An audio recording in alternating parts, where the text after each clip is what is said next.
तो अभी तक हमने चैप्टर 3 एंड चैप्टर 4 कवर किया था। चैप्टर 3 एंड चैप्टर 4 में हमने डिस्कस किया था। चैप्टर 3 क्या था? कर्मयोग। चैप्टर 4 में हमने डिस्कस किया था ज्ञान योग। तो कर्म योग एंड ज्ञान योग। अब इसके बाद ये आ गया कर्म योग कृष्ण भावना भावित कर्म। अब इसका मतलब क्या है? हम क्या समझते हैं कर्म योग कृष्ण भावना भावित कर्म? इसका जो ओवरऑल थीम है इस चैप्टर का थीम है आपने पहले कर्म किया, ठीक है। कर्म के बाद आपने नेक्स्ट क्या किया? कर्म के बाद नेक्स्ट क्या होगा? यस, कर्म के बाद ज्ञान होगा। ये था ना जो हमने डिस्कस किया था चैप्टर 3 एंड चैप्टर 4। तो जब कर्म होगा, कर्म के साथ साथ ज्ञान होगा। अब जब हम दोनों का मिश्रण कर देंगे, मिश्रण करना जरूरी है ना, तो मिश्रण से इफेक्ट आएगा। जब आप अपने जीवन में कर्म करेंगे किसके साथ? ज्ञान के साथ, उसका रिजल्ट आएगा। अब उस रिजल्ट का बेसिकली उस रिजल्ट के बारे में भगवान बता रहे हैं। तो आप अपनी स्पिरिचुअल लाइफ में जो भी अभ्यास करते हैं वो टेस्ट, उसको टेस्ट किया जा सकता है इंडिविजुअल लेवल। हर इंडिविजुअल व्यक्ति जो कृष्ण भावनामृत का अभ्यास कर रहा है अपने जीवन में, उसको अपनी स्पिरिचुअल लाइफ में इंडिविजुअली चेक करना है कि भाई हम स्टैंड कहाँ करते हैं। ऐसा नहीं कि केवल हम प्रैक्टिस शुरू कर दें और हम प्रैक्टिस करते जा रहे हैं, 20 साल हो गए, 25 साल हो गए, 30 साल हो गए, हम वहीं के वहीं। That should not happen. So there is a check and balance system. वही चैप्टर 5 जो है वो आपको बता रहा है कि जब आप कर्म योग करेंगे एंड ज्ञान योग के साथ करेंगे तो वो बन जाएगा कृष्ण भावना भावित कर्म। और वो कृष्ण भावना भावित कर्म को जब आप अपने जीवन में प्रैक्टिस करेंगे तो उसका रिजल्टेंट इफेक्ट क्या होगा। उसके लिए कोई थर्मामीटर का प्रोसेस नहीं है कि मैंने थर्मामीटर लगाया और मेरा चेक हो गया कि मेरे को अभी इतना फीवर है। That system does not exist. इसका सिस्टम क्या है कि आपको अपने इंडिविजुअल लेवल पे एसेस करना होगा, या जो आपके जो स्पिरिचुअल अथॉरिटीज होते हैं, जो आपके स्पिरिचुअल मेंटर्स होते हैं, उनको पता होता है वेयर डू यू स्टैंड। हर इंडिविजुअल के साथ जिसका कनेक्ट होता है ना, they understand where they stand, उनकी क्या प्रोग्रेस है, उसके अकॉर्डिंग वो डिवोटीज को एंगेज करते हैं। इसलिए स्पिरिचुअल लाइफ में जो डिवोटीज होते हैं ना, इसलिए बहुत इंपॉर्टेंट रोल प्ले करते हैं। भक्तों के साथ जो हमारा संबंध होता है, भक्त अच्छे भक्त, जो अच्छे भक्त का मतलब जो सीनियर डिवोटीज होते हैं, वो हम जैसे छोटे भक्तों के बारे में सब कुछ अंदर तक जानते हैं। वो पूरा स्कैन कर सकते हैं, स्कैन करके उन्हें सब पता चल जाता है कि हाँ भाई ये कितना पानी में है। इसके लिए यस, थोड़ा सा आपका रिलेशनशिप बिल्डअप होना चाहिए। इसलिए हमारा आपस में केवल फॉर्मल रिलेशन नहीं होना चाहिए कि हरे कृष्णा प्रभु जी, हरे कृष्णा माता जी। हमें पता होना चाहिए कि ओके आप कितनी माला करते हैं, आप कितने टाइम से कर रहे हैं, क्या आपके माइंड में कृष्ण भावनामृत से जुड़ा हुआ कोई डाउट है। अगर डाउट है तो आप पूछिए। इसीलिए तो हमने 4th चैप्टर में क्या पढ़ा था, वहाँ पे कह रहे हैं ना कि तद्विद्धि प्रणिपातेन परिप्रश्नेन सेवया उद्देश्यन्ति ते ज्ञानम ज्ञानिनः तत्त्वदर्शिनः। आप जाओ गुरु के पास, उनसे विनीत भाव से प्रश्न करो, उनकी सेवा करो, क्योंकि उन्होंने उस तत्व का दर्शन किया। तो सबसे पहला पेज नंबर 206 पर आ जाए भगवद गीता के श्लोका नंबर 7। योग युक्तो विशुद्धात्मा विजितात्मा जितेन्द्रिय सर्वभूतात्मा भूतात्मा कुर्वन्नपि न लिप्यते। अनुवाद: जो भक्ति भाव से कर्म करता है, जो विशुद्ध आत्मा है और अपने मन तथा इंद्रियों को वश में रखता है, वह सबों का प्रिय होता है और सभी लोग उसे प्रिय होते हैं। ऐसा व्यक्ति कर्म करता हुआ भी कभी नहीं बदलता। तो एक लक्षण हो गया, हमने डिस्कस किया ना कि जब आप कर्म को ज्ञान के साथ, कर्म योग को ज्ञान योग के साथ अपने जीवन में अभ्यास करेंगे तो उसका प्रमाण क्या होगा, उसका रिजल्ट क्या होगा? तो पहला रिजल्ट जो बता रहे हैं कि वो भक्ति भाव से कर्म करेगा। उसके कर्म जो है, उसके जीवन में जो भी वो कर्म करेगा, उसके कर्म कोई साधारण कर्म, उसके कर्म भक्ति से जुड़े हुए। क्योंकि कर्म तो हमने 3rd चैप्टर में डिस्कस किया था कि सभी करेंगे। हम इस संसार में पैदा होते ही हमारे जीवन में कर्म शुरू हो जाएंगे। कर्म हम सब लोग करेंगे, बट हमें कौन से कर्म करने हैं? भक्तिमय कर्म, जिसमें हम भक्ति का एलिमेंट जोड़ देते हैं, यानी कि भगवान को अपनी लाइफ में ऐड कर देते हैं। और हम प्रयास करते हैं कि जो भी हम एक्शन करें उसको हम किसी ना किसी रूप में भगवान के साथ जोड़कर चलें। This is Krishna consciousness. जो विशुद्ध आत्मा है, जब वो भक्तिमय कर्म करेगा तो धीरे धीरे क्या होगा, उसकी आत्मा क्या होगी? शुद्ध होगी। अभी हमारी आत्मा कंटेमिनेटेड होगी। ये आत्मा कंटेमिनेटेड कैसे हो गई? क्योंकि इस आत्मा के ऊपर लेयर है। लेयर किस चीज का है? आवरण है। हमारी आत्मा ढकी हुई है। किस चीज से ढकी हुई है? हमने डिस्कस किया था, 4th चैप्टर में आ रहा है, 3rd चैप्टर 4th चैप्टर में आ रहा है। हमारे, अगर हम सबसे ऊपर से शुरू करें, सबसे टॉप पे है अहंकार। अहंकार के बाद नीचे बुद्धि, बुद्धि के बाद नीचे मन, मन के बाद नीचे इंद्रियां। इंद्रियों में 2 डिविजन हैं, कर्मेंद्रियां एंड। तो अभी हमारी आत्मा ढकी हुई है। हम क्या करते हैं? इन सब चीजों को जब भगवान की सेवा में एंगेज करते हैं, भक्तिमय कर्म करके, तो फिर क्या होता है? उसका रिजल्ट, हमारी आत्मा शुद्ध। आत्मा का स्वभाव बाय डिफॉल्ट शुद्ध है, परंतु वो कवरिंग आ गई ना, उस कवरिंग ने सारा काम खराब कर दिया। और अपने मन तथा इंद्रियों को वश में रखता है। अब ये सबसे मुश्किल काम है आज के इस कलयुग में। अपने मन और इंद्रियों को वश में रखना आसान नहीं है।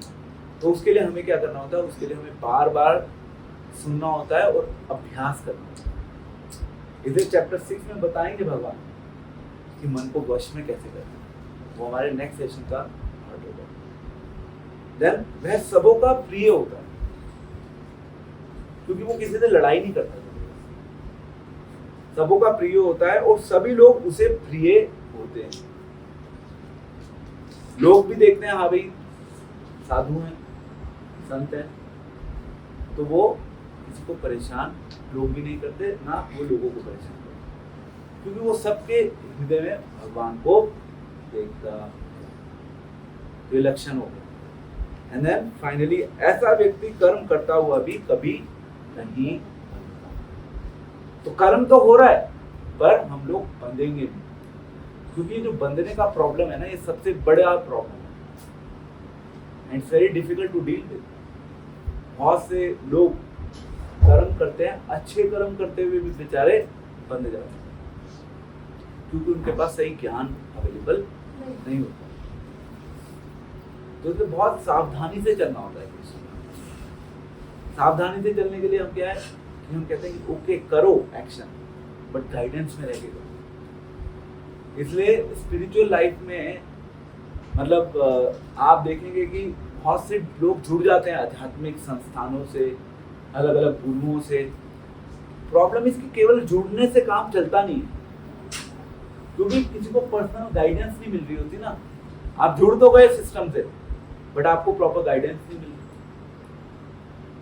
मतलब मैं इसके ऊपर हमेशा बोलता हूँ कि जैसे गुरु हैं, गुरु तो बहुत ज्यादा बिजी होते हैं ना, उनके पास बहुत सारी ट्रैवलिंग है, तो प्रचार में लगे हुए हैं वो। तो अब लोकल लेवल पे उनका संबंध बहुत ढीला होगा। अगर लोकल लेवल पे संबंध ढीला होगा तो फिर आप आगे नहीं बढ़ पाओगे। तो इसलिए बहुत इंपॉर्टेंट रोल प्ले करता है। ये आपको मैं बाद में समझाऊंगा इसका मतलब क्या है, बट अभी ये कुछ लक्षण हो गए। भक्तिमय कर्म करेंगे, हम शुद्ध आत्मा बन जाएंगे, हम अपने मन और इंद्रियों को वश में कर सकेंगे। तो फाइनली उसका रिजल्ट क्या होगा? हम ना तो किसी से द्वेष करेंगे, ना कोई हमसे द्वेष करेगा, आत्मा के स्तर पे। अब next is page number 208। Page number 208 पे आ जाएं। 10। तो जिसकी अभी हम बात कर रहे हैं, अब अगेन भगवान एनालॉजी में, भगवान एग्जाम्पल के थ्रू बता रहे हैं कि उसका इफेक्ट क्या होगा। देखिए, भगवान जो भगवत गीता का ज्ञान देते हैं, भगवान बहुत स्मार्ट तरीके से ज्ञान देते हैं। भगवान उदाहरण के साथ चीजों को सरल बनाने के लिए हमारे लिए प्रस्तुत करते हैं। भगवान क्या कह रहे हैं वहां पे? भगवान इस एग्जाम्पल में कह रहे हैं कि जिस प्रकार कमल जल, कमल पत्र जल से अस्पृश्य होता है, अस्पृश्य मतलब अनटचेबल होता है। कमल की जो अपनी सुंदरता होती है, कमल कहाँ पे होता है? कीचड़। ये संसार क्या है? कीचड़। हम सबको बनना क्या है?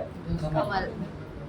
अगर हम कमल बनेंगे तो फिर भगवान हमें पुष्प के रूप में स्वीकार करेंगे। पर अगर हम कीचड़ से सने हुए कमल होंगे तो भगवान भी हमें रिजेक्ट कर देंगे, है ना?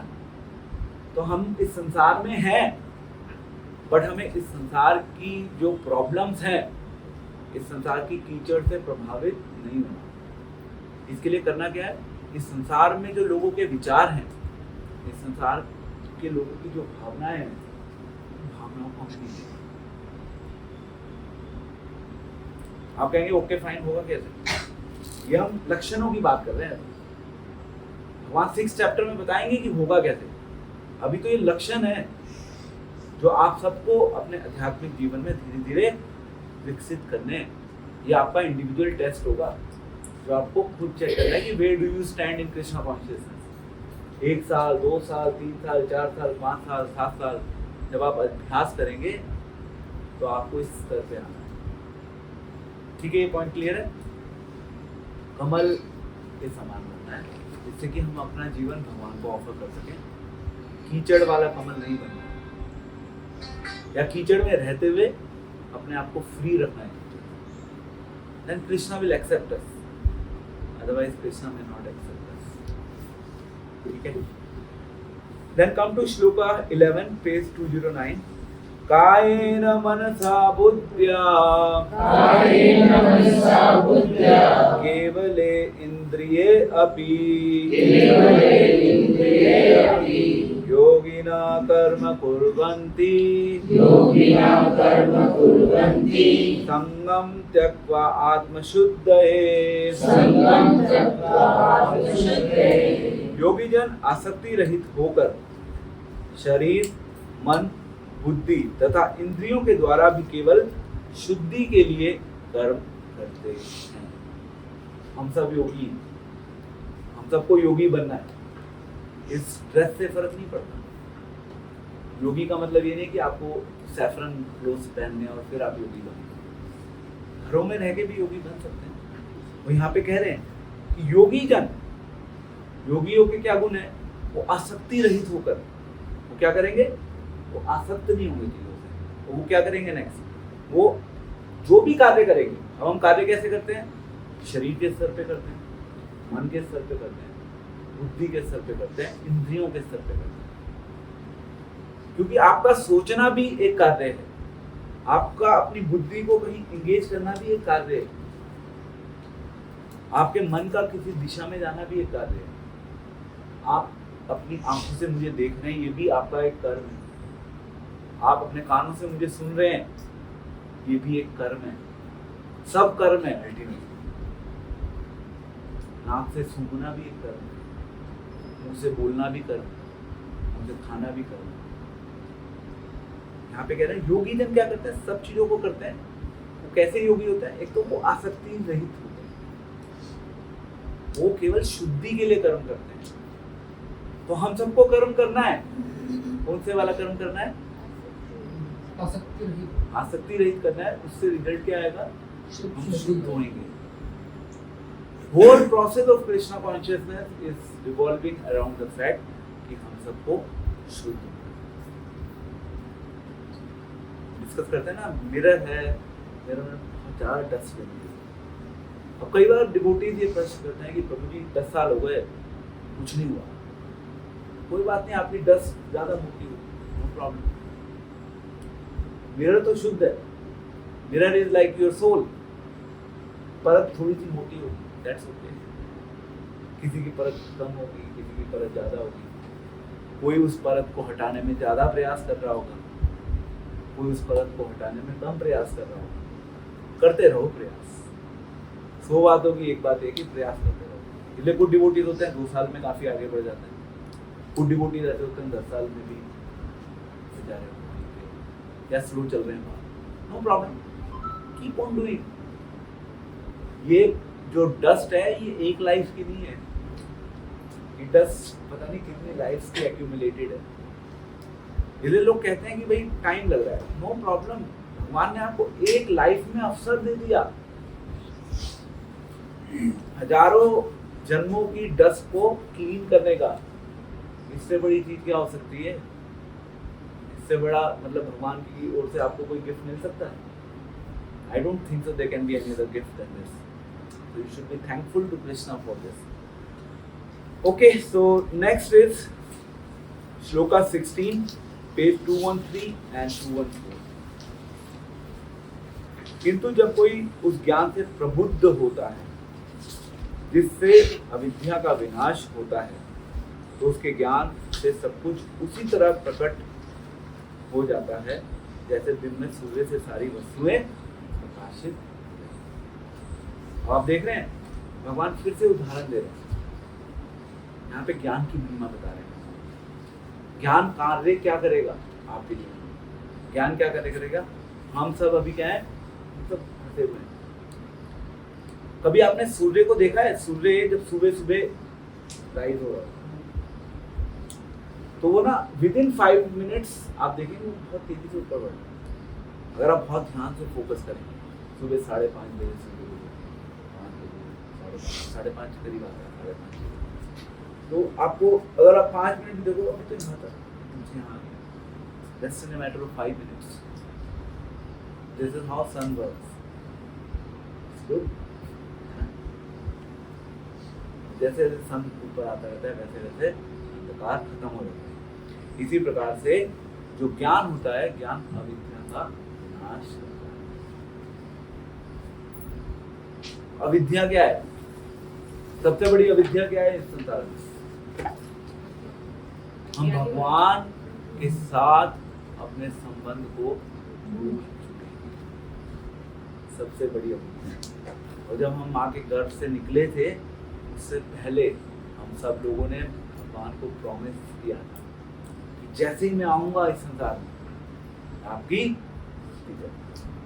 श्रीमद् भागवतम में लिखा है। But as soon as we entered here, we forgot. This is our problem. ये सबसे बड़ी अविद्या है। बट वो ज्ञान जो है, वो ज्ञान हमें सहायता करेगा उस अविद्या का नाश करने के लिए। इसलिए ज्ञान लेना कभी रोकना नहीं चाहिए अपने। ऐसा नहीं सोचना चाहिए कि हमें अब तो 10 साल हो गए कृष्ण भावना में, 20 साल हो गए, बहुत ज्ञान ले लिया। श्रील प्रभुपाद जब वो शरीर छोड़ रहे थे प्रैक्टिकली, आप श्रील प्रभुपाद के वीडियोस देखिए। श्रील प्रभुपाद शरीर छोड़ते समय डिक्टाफोन लगा हुआ है, रिकॉर्डिंग चल रही है। Can you imagine? मतलब 78 मतलब डिवोटीज वाली थी कि प्रभुपाद हो गया बहुत, अब कितना प्रवचन दोगे? ऑलरेडी आपने पूरा जीवन प्रवचन दिया। But he is so much concern कि इस संसार के जीव जो हैं वैसे मर रहे हैं, कट रहे हैं इस संसार में, उनके कल्याण के लिए वो मरते दम तक प्रवचन देते थे। ये होता है saturation point of Krishna consciousness. वो ज्ञान हमारे लिए दे रहे थे, प्रवचन तो बहुत दे चुके थे वो, but still he was speaking.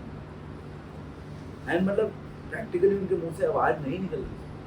आप देखेंगे वो रिकॉर्डिंग, वो डिसाइडर्स लेके dictaphone, I will share that recording with you our group. बहुत मतलब दिस इज हाउ, मतलब एक प्योर जो वैष्णव संत होते हैं इस तरीके से केवल दूसरों के कल्याण में जीते हैं। उनको इस चीज की परवाह नहीं है कि मैं जाऊंगा तो किस चीज का कैसे बंटवारा होगा। They don't have to worry about it. They are just worried about for the welfare of the people of this world. Srila Prabhupada ने अपने एग्जाम्पल से हम सबको एक, इसलिए ना स्पिरिचुअल लाइफ में ना अगर आपको ग्रो करना है, एक सबसे बड़ा सीक्रेट मैं आपको बता रहा हूँ, आप सबको श्रील प्रभुपाद से अपना अटैचमेंट कल्टीवेट करना है। उसके लिए श्रील प्रभुपाद के जीवन के बारे में जानना होगा। आप में से किसी ने लीलामृत पढ़ा बाय चांस? पूरा? अच्छा, गुड। लीलामृत आप कहेंगे लीलामृत क्या है? Lilamrita is like a novel. Prabhupada जब इस्कॉन को एस्टैब्लिश कर रहे थे, कैसे 10 साल में पूरा एक इंस्टीट्यूशन इंटरनेशनल लेवल पे श्रील प्रभुपाद ने एस्टैब्लिश किया। उसका इनिशियल स्ट्रगल, उससे पहले प्रभुपाद की लाइफ सबको रिकॉर्ड किया, उसको पढ़िए। फिर आपको पता चलेगा कि प्रभुपाद ने संसार के लिए क्या किया। क्योंकि अभी हमारा कृष्ण के प्रति अटैचमेंट नहीं हो पाया, आसान नहीं है कृष्ण तक पहुंचना। प्रभुपाद को समझेंगे, प्रभुपाद के थ्रू हम कृष्ण तक पहुंच जाएंगे। तो अभी हम next shloka page number 214 shloka 18। विद्या विनय संपन्ने ब्राह्मणे गविहस्तिनि शुनि चैव शपाके च पंडिता समदर्शिना। वाह! विनम्र साधु पुरुष अपने वास्तविक ज्ञान के कारण एक विद्वान तथा विनीत ब्राह्मण, गाय, हाथी, कुत्ता तथा चंडाल को समान दृष्टि संभाव से देखते हैं।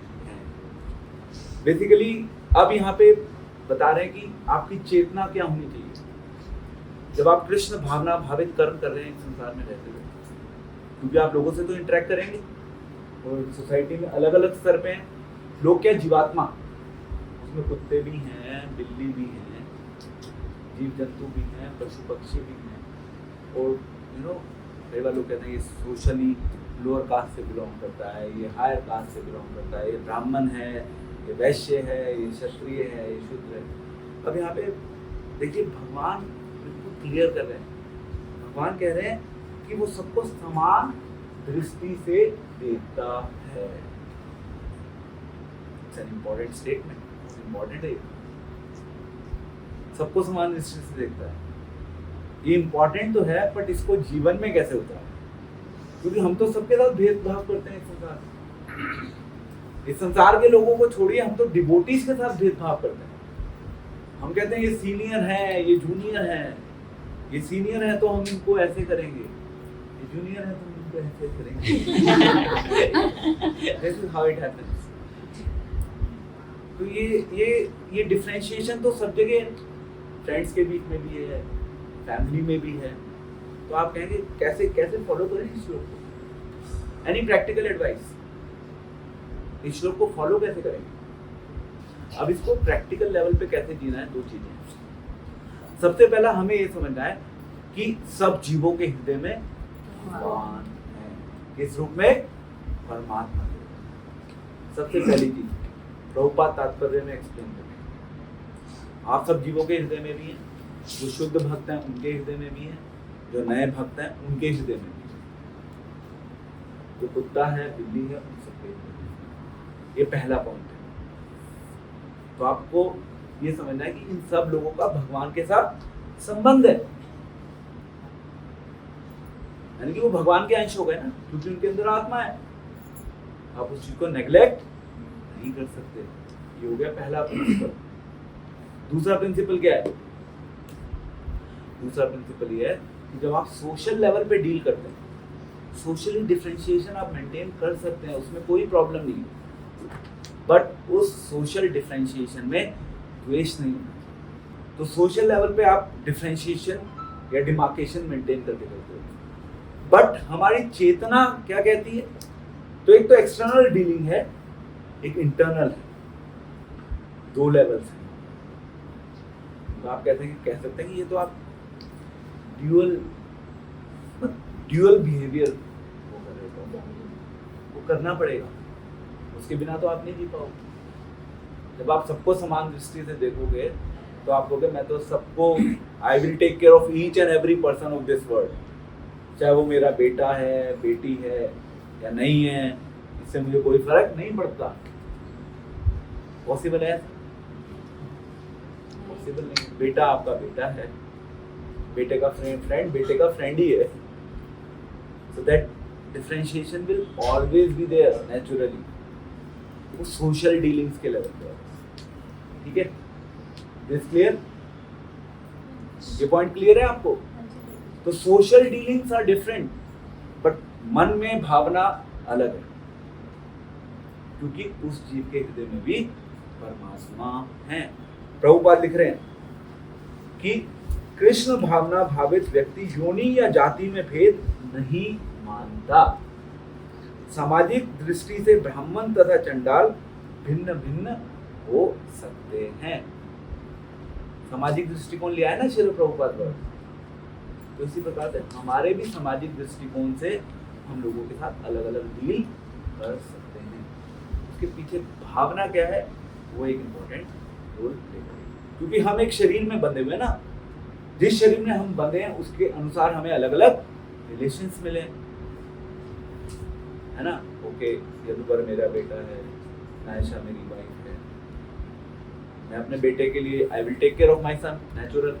ऐसा तो यानी कि 10 कभी बच्चे बाहर से आएंगे and I will start taking care of them. One is that I may not have the capability to do so. Second is that I may not have time to do so. मैं करना चाह सकता हूँ but I cannot do it. And that's how you all live your life. It's natural. कोई problem नहीं है, कोई खराबी ये है संभाव। इससे ज्यादा आप संभाव में अभी कुछ नहीं कर सकते। कृष्ण भावना भावित जितने आप होंगे, जितना आपका कृष्ण भावनामृत का क्रमिक विकास होगा, उतना अपने आप आपके अंदर से वो चीजें काम होने लगेगी। ठीक है, तो ये भी एक टेस्ट हो गया। देख रहे हैं, ये सारे टेस्ट हैं स्पिरिचुअल लाइफ के, ये इफेक्ट ऑफ कृष्णा कॉन्शियसनेस। इन चीजों के ऊपर आप बताइए, जो स्पिरिचुअल प्रोग्राम्स इवेंट्स होते हैं, कौन सोचता है इन चीजों के बारे में? रिलीजन में क्या इन चीजों के ऊपर विचार होता है आज के समय में?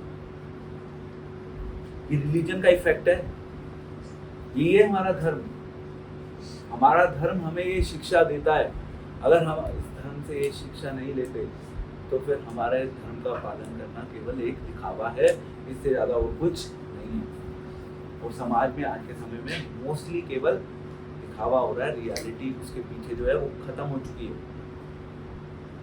तो हमें भी चेक करना है कि क्या हम केवल दिखावे में तो नहीं फंस गए, तिलक भी लगा लिया, धोती कुर्ता भी पहन के बैठ गए। क्या इंटरनली हमारे अंदर ये भावनाएं विकसित हो रही है, नहीं हो रही? ठीक है, आगे चलते हैं। Next is 218 shloka 22। यही संस्पृशा भोगा दुःख योनय एव ते आद्यन्तवन्त कौन्तेया नातेषु रमते बुद्धा।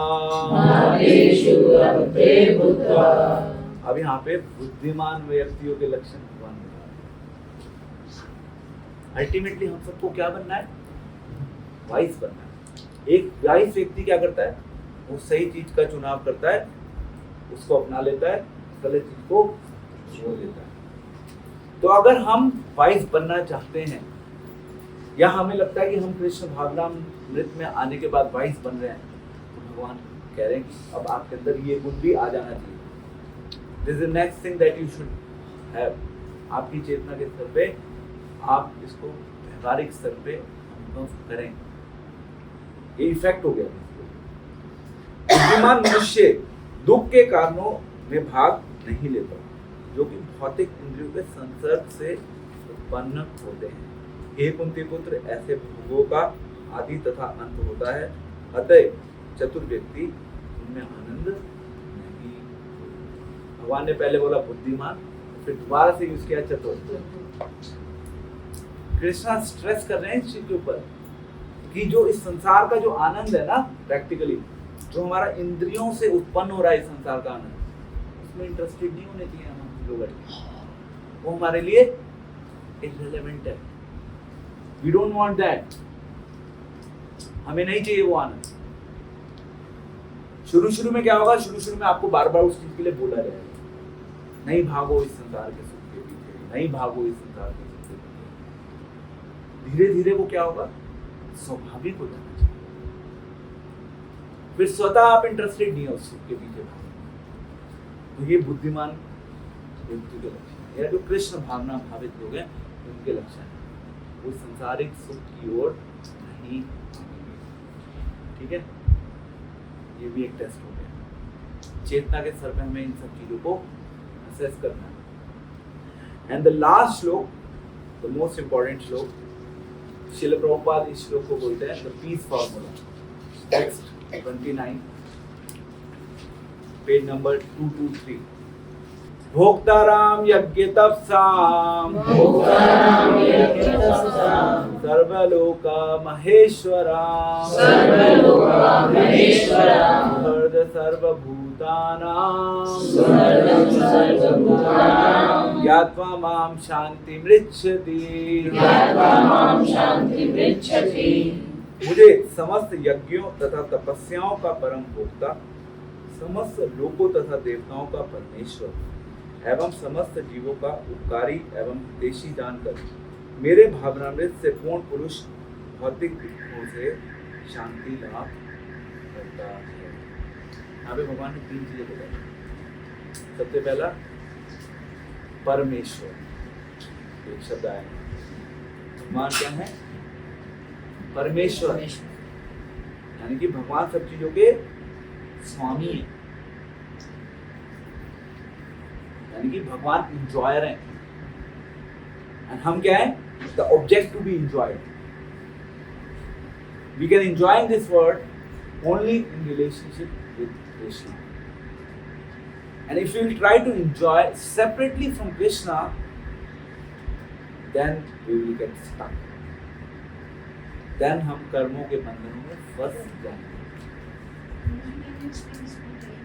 मैं कह रहा हूं कि यदि आप अपने जीवन में, एक तो होता है कि भगवान के साथ रहकर एंजॉय करना, और दूसरा है कि भगवान से हट के एंजॉय करना। जो संसार का एंजॉयमेंट है वो भगवान से हटकर एंजॉय, वो भगवान के साथ रह के एंजॉय करना, यानी कि आप भगवान को एंजॉय देंगे ना, तो स्वाभाविक है कि आपको एंजॉयमेंट मिलेगा। क्योंकि भगवान देने से ज्यादा ना, मतलब भगवान लेने से ज्यादा देने में विश्वास है। भगवान पे इंटरेस्ट नहीं है चीजों को लेने। अगर आपने भगवान को एंजॉयमेंट दिया तो भगवान आपको उससे ज्यादा एंजॉयमेंट देंगे।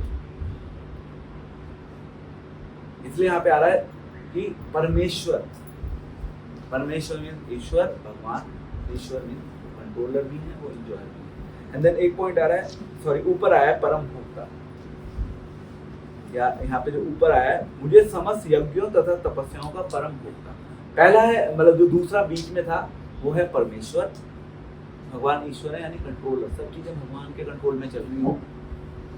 हम पहले भी हमने डिस्कस किया था, हम छोटे छोटे कंट्रोलर हो सकते हैं, थोड़ा थोड़ा चीजों को कंट्रोल कर सकते हैं, बट अल्टीमेट कंट्रोल किसके पास है? भगवान के पास। हमारे कंट्रोल की ज्यादा वैल्यू नहीं है। हमें लगता है कि हम चीजों को कंट्रोल कर रहे हैं, इस संसार को कंट्रोल कर रहे हैं। आई डिस्कस्ड कि हम अपने शरीर को कंट्रोल नहीं कर सकते, पर भगवान सब चीजों को देख सकते हैं, सब चीजों को कंट्रोल कर सकते हैं। और भगवान वहां पे अपनी इच्छा का इस्तेमाल करते हैं। भगवान चाहते हैं तो कंट्रोल करते हैं, नहीं चाहते तो छोड़ भी देते हैं, या किसी को डेलीगेट करते हैं कि आप कंट्रोल करो, मेरे पास टाइम नहीं है कंट्रोल करने। This is what Krishna is. तो परमेश्वर आ रहा है, दूसरा आ रहा है परम भोक्ता। भगवान भोक्ता है, he is the top most enjoyer. Enjoyment की टेंडेंसी हमारे अंदर है, बट भगवान के साथ जोड़कर उस इंजॉयमेंट को सीख करिए अगर करना है। That is why we say Krishna is the CEO, that means he is the chief enjoyment of the self. जैसे कंपनी में सीईओ होता है, इसी प्रकार से भगवान इस संसार के CEO, and his only existence is being to just enjoy enjoy enjoy, and he expands himself just to enjoy enjoy enjoy. ठीक है, अब यहाँ पे थर्ड पॉइंट है जीवों का उपकारी एवं उद्देश्य। ठीक है, यह लास्ट पॉइंट, जीवों का उपकारी एवं उद्देश्य। भगवान हम सबके क्या है, वेल विशर है। भगवान हमारे कल्याण के बारे में सोचते हैं, भगवान हमारे कल्याण के बारे में सोचते हैं, इसलिए भगवान ने हमें ये, भगवान ने भक्त भेज दिए क्योंकि भगवान हमारे कल्याण के बारे में सोचते हैं। जितना भगवान हमारे कल्याण के बारे में सोचते हैं उतना हमारे पेरेंट्स भी नहीं सोच सकते। हमें लगता है कि हमारे परिवार के मेंबर हमारे कल्याण के बारे में सोचते हैं, बट भगवान से ज्यादा हमारे कल्याण के बारे में और कोई नहीं सोचता। तो 3 चीजें हो गई। सबसे पहला था परम भोक्ता, दूसरा था परमेश्वर, तीसरा है परम हितेश। ये 3 चीजें हैं। अगर आपने इन 3 चीजों को जान लिया, समझ लिया, तो आपके जीवन में क्या होगा, शांति आ जाएगी। भोक्ताराम यज्ञ तपसाम सर्वलोकम महेश्वरम सुहृद सर्वभूतानां ज्ञात्वा माम शांति मुच्यते। ठीक है, तो आप प्लीज ये जो रिजल्ट है अल्टीमेट जो हमसे भगवान चाहते हैं, चैप्टर 5 का जो इफेक्ट है, यानी कृष्ण भावना भावित कर्म, जब आप कर्म योग एंड ज्ञान योग को जोड़कर एक्शन करेंगे, ठीक है, तो उसका इफेक्ट ये है, वो अल्टीमेटली आपके जीवन में इफेक्ट आना